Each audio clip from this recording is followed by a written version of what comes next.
सर्वसामान्यांच्या हक्काचा आवाज जागर जनस्थान।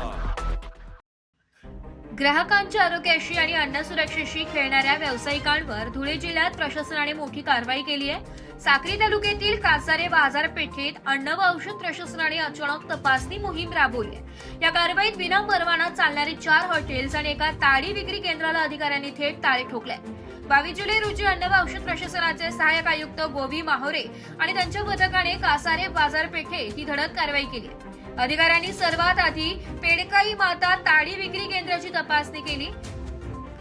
यावेळी ताडीचा नमुना विश्लेषणासाठी प्रयोगशाळेत पाठवण्यात आला असून जागीच सापडलेल्या सुमारे 4000 रुपये किमतीचा 40 लिटर ताडीचा साठा ग्रामपंचायतच्या कचरा निर्मूलन केंद्रात तात्काळ नष्ट करण्यात आलाय।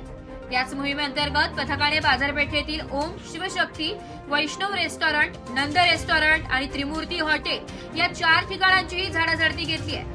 धक्कादायक बाब म्हणजे या हॉटेल्समध्ये खाद्यपदार्थ साठवण्यासाठी आणि ग्राहकांना देण्यासाठी सरास वर्तमानपत्रांचा वापर केला जात होता। शिवाय यापैकी एकाही व्यावसायिकाकडे अन्न उत्पादन किंवा विक्रीची अधिकृत परवाना नव्हता। अन्न सुरक्षा व मानके कायदा 2006 च्या नियमांचे हे अत्यंत गंभीर उल्लंघन असल्याने प्रशासनाने या सर्व आस्थापना तात्काळ प्रभावाने बंद केल्या। तपासणीत आढळलेल्या त्रुटींबाबत या सर्व व्यावसायिकांना नोटिसा बजावण्यात येणार असून त्यांच्यावर दंडात्मक कारवाईची प्रक्रिया सुरू करण्यात आली आहे। आनंद पवार, शशिकांत राणे यांच्यासह अन्न व औषध विभागाच्या पथकाने केलेल्या या कारवाईमुळे अवैधरित्या अन्न पदार्थांची विक्री करणाऱ्यांचे मात्र चांगलेच धाबे दणाणले।